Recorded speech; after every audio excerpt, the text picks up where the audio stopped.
Dia berjalan cepat ke pinggir jurang, lalu tiba-tiba meloncat ke jurang yang begitu dalam.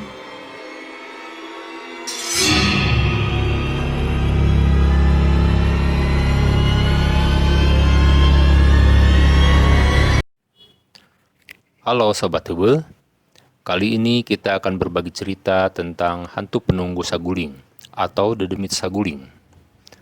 Cerita ini ditulis oleh Andang S. Argayuda dalam cerita misteri di majalah Sunda Mangle. Waduk Saguling merupakan suatu bendungan besar yang membendung Sungai Citarum dan terletak di wilayah Bandung Barat. Kisah ini diceritakan saat Waduk Saguling sedang dalam proses pembangunannya. Sebelum mendengarkan, silahkan klik tombol subscribe dan lonceng notification agar bisa terus mengikuti cerita-cerita berikutnya. Selamat menikmati. Setiap pulang ke Bandung, banyak tetangga yang menanyakan perihal proyek Saguling. Itu dikarenakan di Bandung beredar berita tentang orang-orang yang hilang diculik. Menurut desas-desus, mereka diwadalkan atau dikorbankan untuk pembangunan bendungan Saguling. Malah di ujung Berung sampai ada kejadian orang yang mencari rumput hanya karena membawa karung dituduh sebagai culik hingga dikeroyok oleh orang banyak. Proyek raksasa meneruskan pekerjaan sang kuryang yang kesiangan. Katanya tinggal segulingan lagi, keburu terang benderang. Oleh karena itu tempat ini dinamakan Saguling dan gunungnya disebut Baranang Siang. Saya bekerja menjadi clerk atau sekretaris, ngurusin pegawai, mulai dari miner, foreman, operator alat berat, sampai general foreman. Ada ratusan jumlah pekerja dengan ratusan sifat dan tabiatnya. Malah banyak jeger orang Garut yang bersembunyi dan menjadi pegawai di sini, karena takut dengan keberadaan penembak misterius atau Petrus. Memang pada zaman itu, para jeger atau preman banyak yang dimatikan, didor oleh Petrus. Kemudian jasadnya dibuang ke Sungai Citarum. Tiap hari Saguling dikirim jasad orang yang hanyut. Para jeger terlihat dari tatonya. Pada mulanya waktu ada 1 atau 2 mayat, orang-orang membawanya ke pinggir terus dikubur di pinggir lebak. Tapi makin lama semakin banyak, akhirnya dibiarkan saja terbawa hanyut ke arah hilir. Jadi proyek Saguling tidak perlu harus nyulik buat wadal, sebab tiap hari sudah dikirim jasad manusia. Jadwal kerja saya hanya siang hari saja, biasa pulang jam 5 sore. Tapi kebetulan hari itu ada rekan clerk yang biasanya dinas malam dikabarkan sakit. Karena itu terpaksa nanti malam saya harus masuk kerja.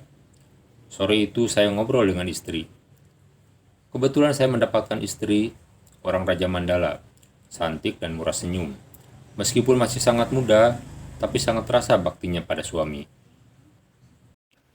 Neng, Akang nanti malam harus ke proyek lagi nih, kata saya sambil merasakan kopi hangat buatan istri.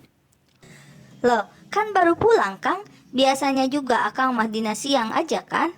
Itu dia, Neng. Ada rekan kerja yang sakit, jadi yang nanti malam tidak ada clerk yang bertugas. Ah, jangan-jangan Akang janjian sama perempuan cantik, alasan aja mau lembur ngantor.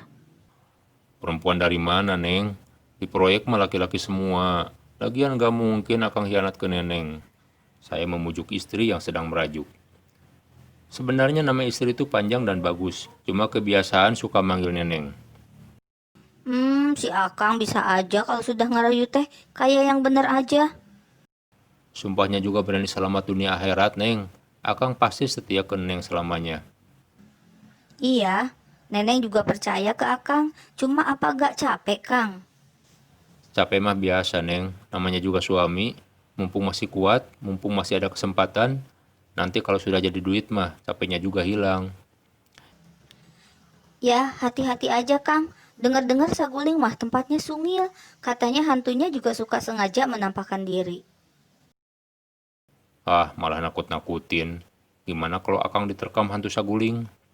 Ih, amit-amit, Kang. Gak mungkin juga Akang kalah sama hantu. Gak apa-apa. Nanti Neng doakan biar selamat. Jangan suka bicara yang enggak-enggak ah. Bikin khawatir aja.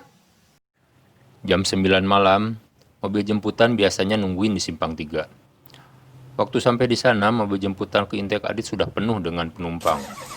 Tempat kerja kami terletak di hulu terowongan yang nama lokasinya disebut Intek Adit. Sudah penuh ya? "Bagaimana, sudah kumpul semua nih?" tanya saya ke penumpang yang sudah pada duduk sambil terus masuk ke dalam mobil. Ternyata mobil truk ini sangat tinggi, yang memang sudah dimodifikasi biar bisa dipakai buat jemputan pekerja.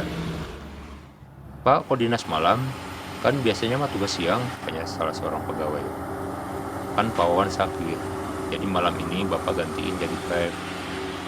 "Duduknya di depan aja Pak, biar gak dingin," kata yang lain.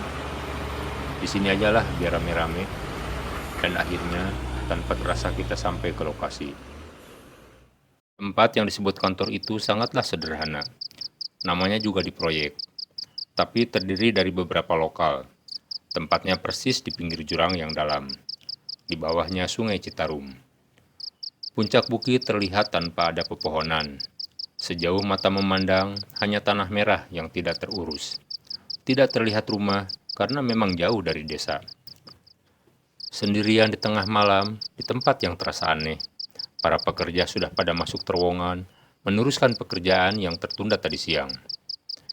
Ingat dengan cerita istri tadi siang, mungkin memang benar angker, sebab rasanya sepi betul di sini. Lagi pula hawa terasa seram. Setelah beres membuat laporan buat besok, terus keluar dari kantor, menghilangkan rasa takut. Lihat kiri kanan ke seputar lokasi proyek. Gelap, tapi langit kebetulan cerah. Bulan terang, tanggal belasan. Saat mengantar lamunan sambil berdiri di jalan, dari sebelah hulu ada yang sedang berjalan pakai seragam CV. Rasanya ada teman. Terus dipanggil sambil disamperin. Tapi anehnya orang tersebut saat dipanggil hanya menoleh. Seterusnya jalan cepat ke pinggir jurang. Lalu tiba-tiba meloncat ke jurang yang begitu dalam. Astagfirullahaladzim, itu orang apa hantu? Kalau manusia mana mungkin loncat ke jurang yang dalamnya ratusan meter, pastinya bisa mati. Itu kan hantu. Tiba-tiba suara di belakang dekat benar membuat jantung serasa copot. Saat menoleh, tidak terlihat siapa-siapa. Saya bergegas ke kantor lagi. Lampu semua dihidupkan, lalu mengambil buku laporan sambil mencoba menulis, mencoba melupakan kejadian barusan.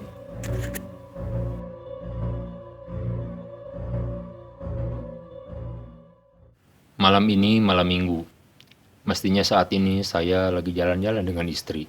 Sekarang malah harus berhadapan dengan makhluk halus yang mengganggu. Rasanya miris, meskipun bukan penakut, tapi kalau kayak gini seram juga. Lama buku laporan dibulak-balik, menghilangkan rasa takut. Saat bangun dari tempat duduk, terlihat bayangan saya sendiri menjadi dua. Lihat kiri kanan, tidak ada siapa-siapa. Malah bayangan yang satunya bertambah tinggi, terus meninggi sampai menembus langit ruangan. Setengah sadar, tubuh meloncat keluar. Jantung berdetak kencang, pengennya lari ke terowongan, mendatangi teman-teman. Tapi tiba-tiba dari arah pintu terowongan, ada serombongan yang berjalan sambil menari-nari. Badannya serupa semua, menyeramkan.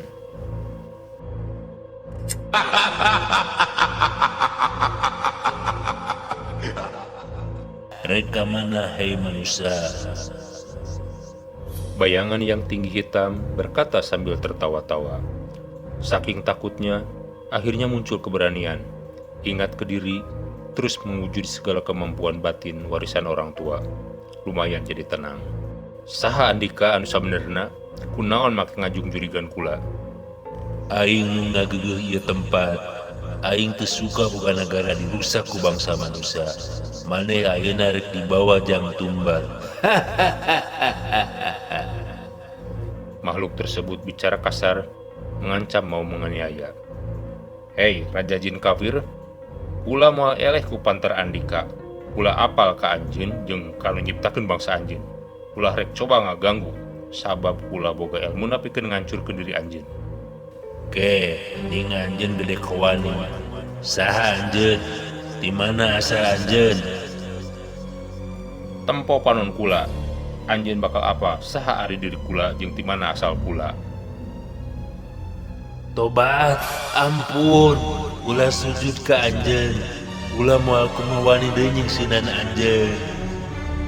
Makhluk itu meminta ampun. Hari itu nu ngaleut bangsa naon eta teh?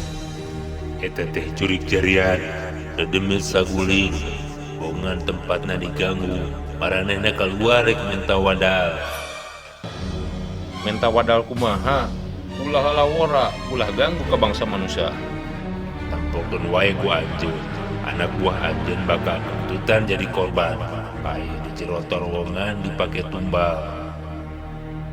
Ulah kitu Raja Jin, ulah moal mikeun. Najan kula teu wani ganggu ka anjeun, tapi anjeun moal bisa ngahalangan. Sabab can waktuna anjeun bisa gitu. Ulah pamit rek ngampi. Seketika, makhluk tinggi hitam dengan rombongan dedemit menghilang. Hati agak tenang, tapi omongan makhluk tadi jadi kepikiran. Menunggu siang, rasanya lama sekali. Kejadian tadi malam meninggalkan rasa khawatir. 5:30 jemputan datang. Sesampainya di rumah, tampak istri sedang berdiri menunggu di halaman. Melihat suami datang, Roman mukanya berubah lega dengan senyumnya menyambut. Neng, hari ini mah gak usah masak ya? Loh, Akang ini gimana? Kelaparan dong kita. Emang kenapa? Kita jalan-jalan aja, kita makan di Sasak Kebul. Kan di situ ada rumah makan yang enak. Pengen menenangkan pikiran, tadi malam ada kejadian yang menakutkan. Kejadian apa, Kang? Betul kata Neneng, Saguling memang angker. Yuk berangkat, motor udah siap.